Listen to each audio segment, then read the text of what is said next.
You can't learn ballet just by taking a class.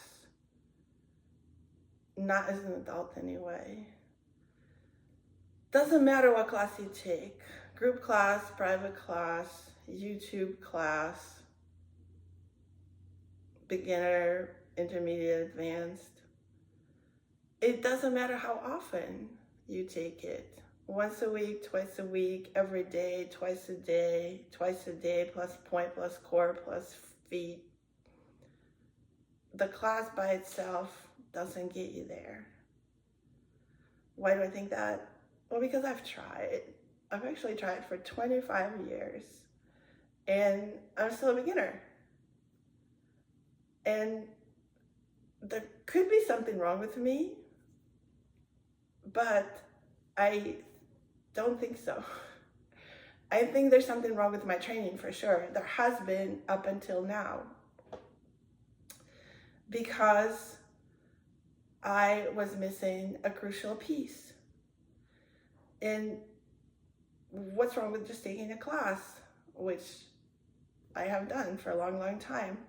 Well, ballet is about changing habits, right? And a class, any class, simply moves too fast for you to observe and erase a habit from your mind and body.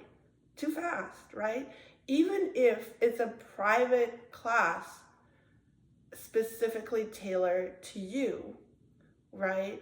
The best a teacher can do in that situation is to get you to understand what's happening in your body and what works, right? If you understand the difference between those 2 points, then you could potentially move from one to the other.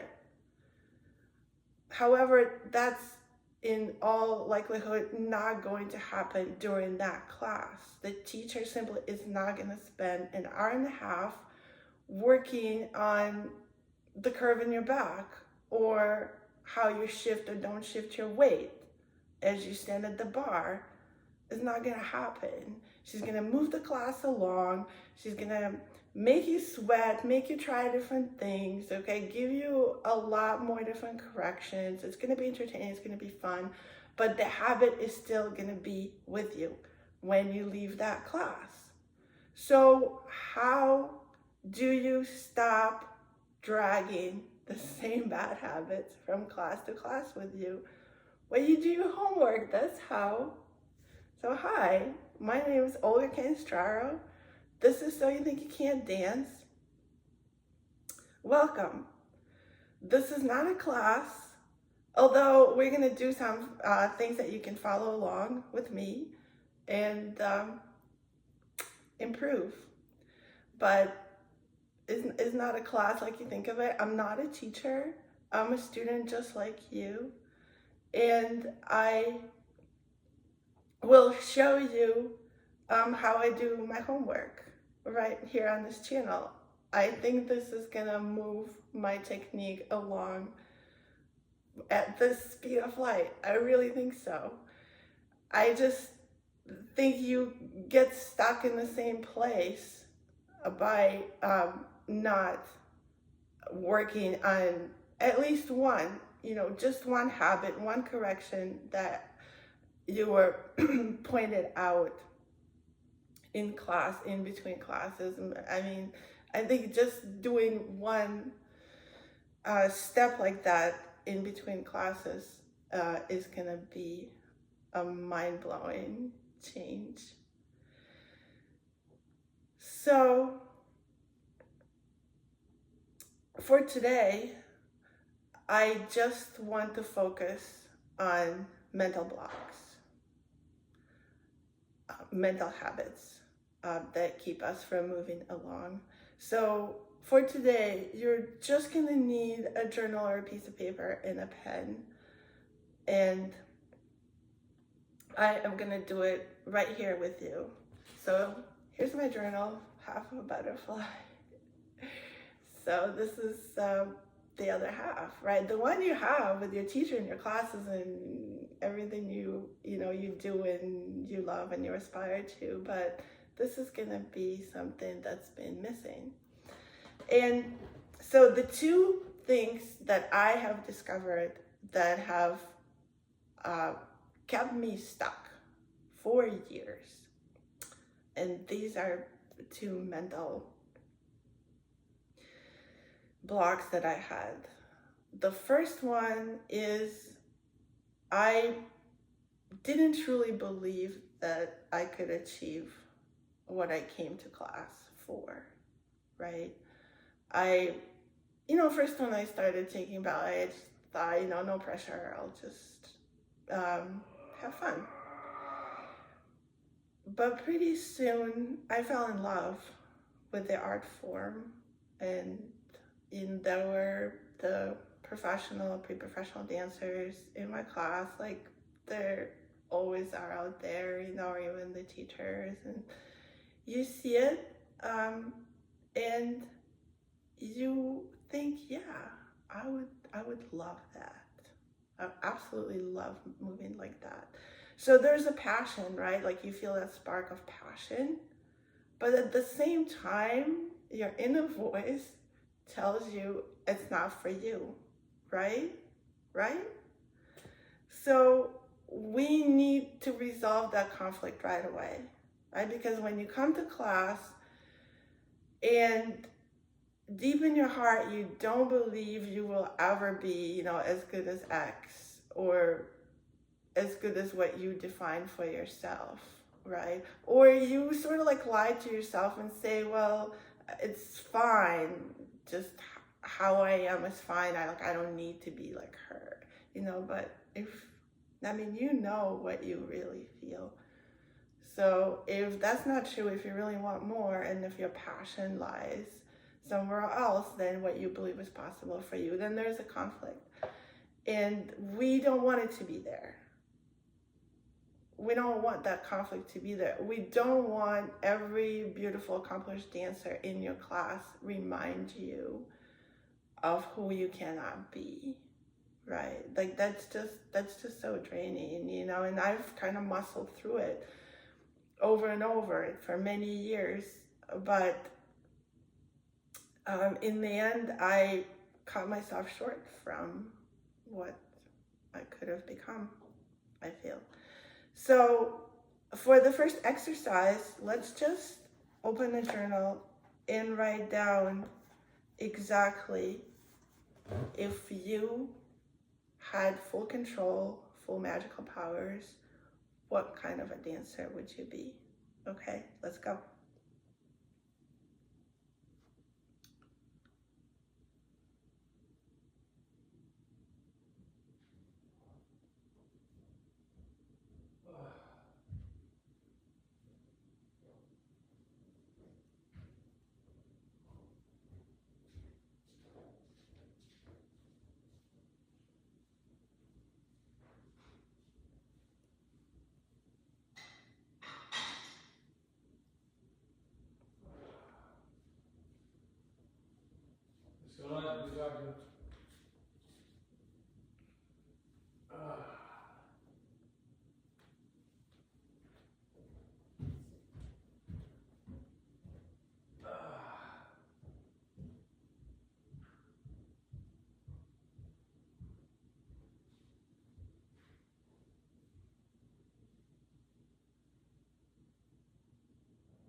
All right, ready?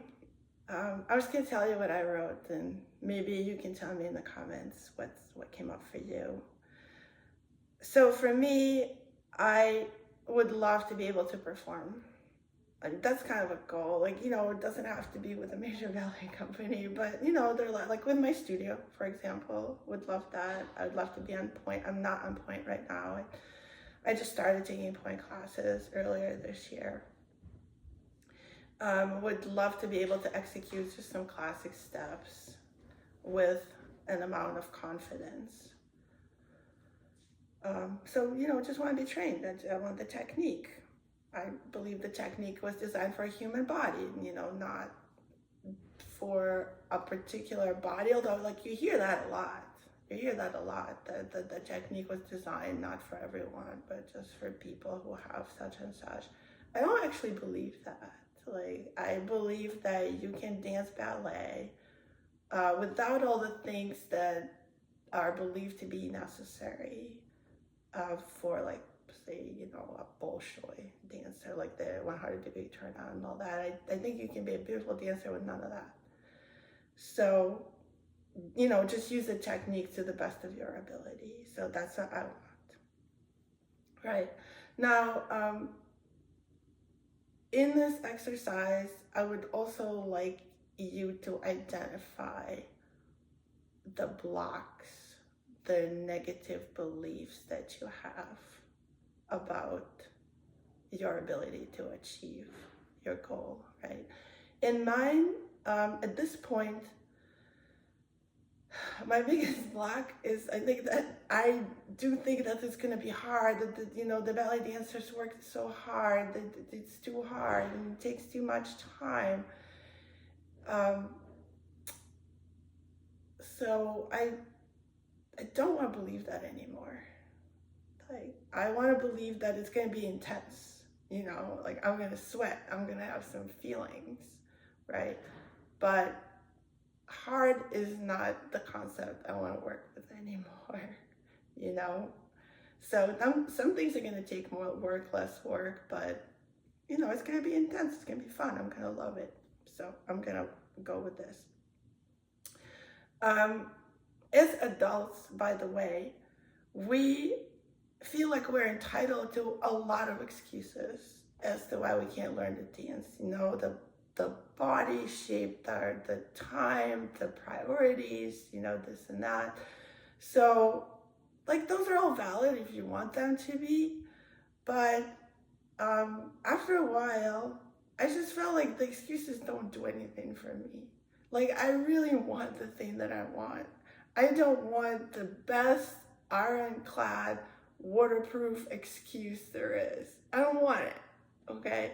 I want to be able to do that, like, for no reason at all. I want to be that woman who, when asked, like, how did you get to be a dancer, to just say, like, I have no idea, instead of being absolutely sure why I didn't become one. You know what I'm saying? So I want to give you, like, there's, a lot of talk about the body, what kind of body you have to. So I want to give you a quick sob story about my body image. So when I was 6 and when my mom brought me to a ballet school in what is now Ukraine, I was turned down. And one of the reasons, like, there are many reasons, and I believe that those were all, like, valid excuses for me not to ever become a ballet dancer. But one of them, and like the most painful one for me, was that I was bow-legged, right? And I later found out that there are lots of bow-legged dancers, male and female, but at the time, my mom was, in charge of my worldview. And she thought that you can't, you need straight legs to dance ballet. And it helps, it probably helps, I don't know, who am I to argue, to have straight legs, but I'll show you what I've got. Here are my legs. So if I don't do anything, this is what they look like, right? And so for the longest time, I was taking ballet classes because I liked them. But for the longest time, I sort of, in the back of my mind, I thought, well, who am I kidding? Like, these legs are never gonna look good. And I actually, one day I just spent some time by myself thinking, what am I gonna do? I can't make my legs any straighter. So the choice was whether I continue to dance or I give up because of the shape of my legs. And then what I realized was, well, if I give up ballet, I'm still gonna be bow-legged, right? So the only choice was to keep dancing on my two crooked legs, or not. That was it. And so I thought, well, like, I, I'm gonna hate my legs either way. So I'm just gonna dance, right? And interestingly enough, once I made up my mind that my legs didn't matter, I found out that I could work with my legs. And I'll show again what I mean, because that is actually relevant to ballet. So here they are, just as they are. But then I realized that it wasn't the bones in my legs that were crooked, it was just the way that my hip bones were rotated in my hip socket. So here it is, if I adjusted the rotation a little bit, which is a lot of what you're asked to do in ballet, right? Here you go, look at that, oh my God, right? So, and like a lot of it has to do with, your muscle tone and your ligaments and all that. And as I got older and worked with various specialists more, I found out that I can work, that there are exercises I could do and to even, change the shape of my body, specifically my legs somewhat. So here we go, there's magic in it. So I encourage you to face your limiting beliefs and see what you can discover about yourself through that process, right? So here we go. This part of the exercise, identify where you want to be. What's the goal? What's the dream? Okay? And clean it up of your negative beliefs about yourself, right? Now let's take the second step. If we want to get somewhere, we also need to know where we are, right? That one took me forever. Actually, if not for COVID, I'd still be struggling. But during COVID, I was taking classes at home, on YouTube, right, or online, like we all did if we did. And I just had a little bit more time to dive deeper into the mechanics of my training. And frankly, my daughter was, she got kicked out of the dorms and that school, as everyone did at that time. And so she was at home at the time. And she was also training as a dancer. And she, showed me some of the things that she was doing. And I discovered new teachers and new ways of training thanks to her. And one of the things that I learned to do at that time was to videotape myself, right? As amateurs, like, we don't get a chance to be videotaped and look at the recordings of us dancing or even taking class, right? Like, just don't do that. But that is how you find out where you are, right? Like, your brain, when you're in class, you're trying to keep up with the class, remember the combination, remember the correction, stay on the music. Your brain doesn't actually tell you what you look like. And when it does, it is frequently mistaken. So you really need to see yourself. Not in the mirror, that doesn't work, because usually your head needs to be positioned a specific way, so you can't see yourself from different angles in the mirror, or even from one angle consistently. So all of that comes from recording yourself. And that's what I did, and oh my God, was I in shock of my life. Because also, you know what happens in class? Especially like as beginners, we tend to look at somebody else. We tend to look at a better dancer in the class. And the more you look at someone, the more your brain kind of decides, well, that's what you look like. Because that's your model, that's what you're trying to follow. So you probably look like her. You know, even though there's another part of your brain that tells you you can never become this beautiful dancer in front of you. So there's a conflict in the mind, you know, big news. So anyway, you need to see yourself on a recording. And I did, and I was disappointed, but I realized the value of it, that I got what my starting point was. So right now, let's just think of where we think we are, and take the journal again and write it down, okay?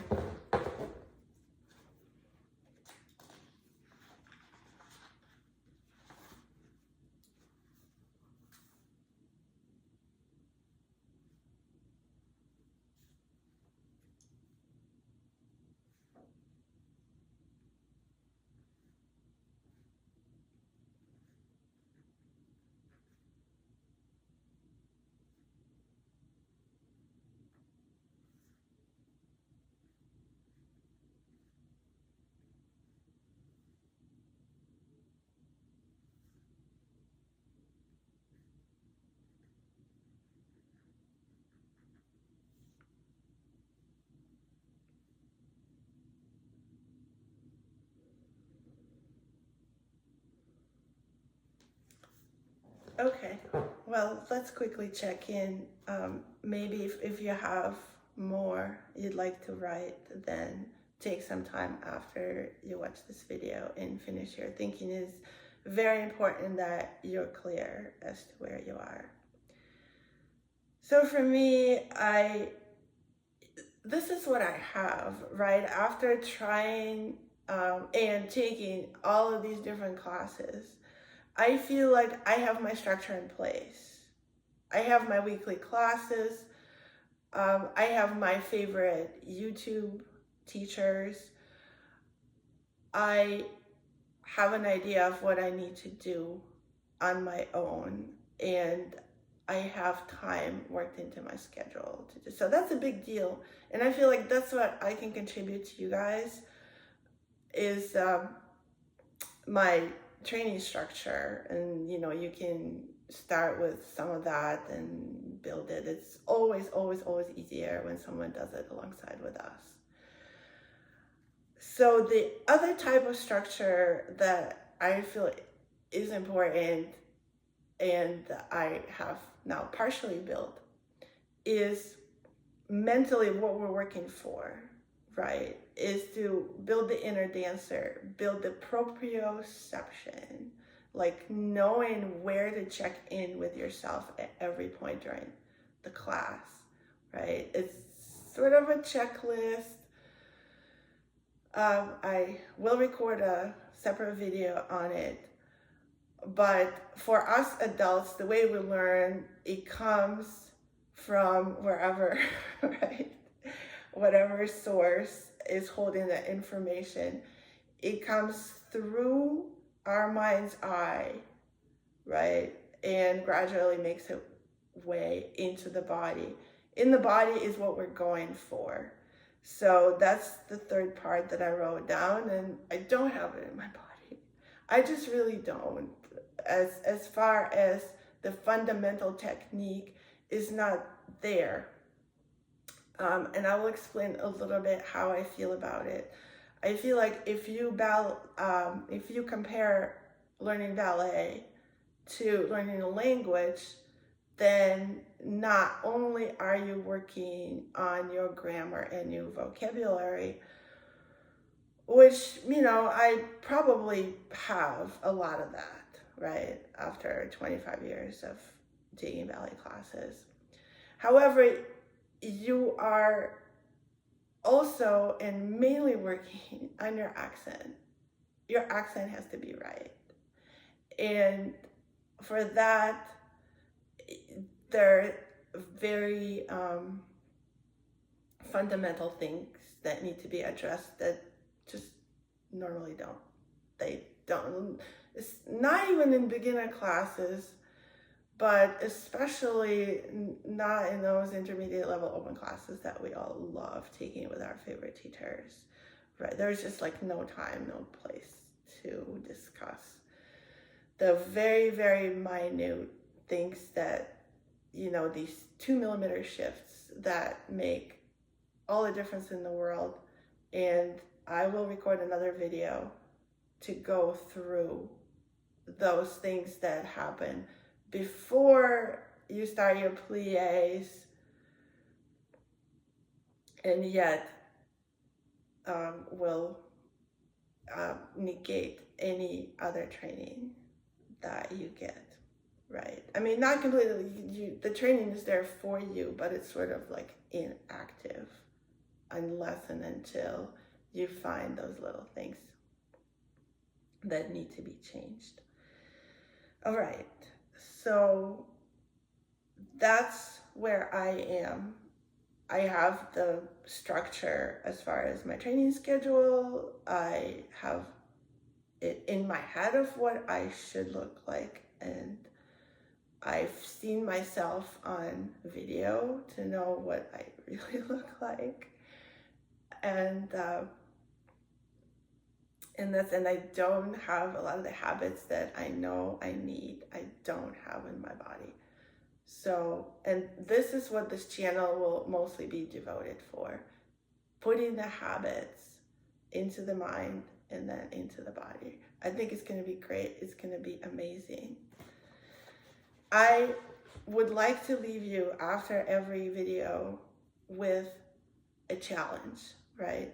And for today's video, the challenge for everyone and for me also, I'm gonna do the challenge. I'm gonna do everything I talk about here. I'm gonna do with you for real, like not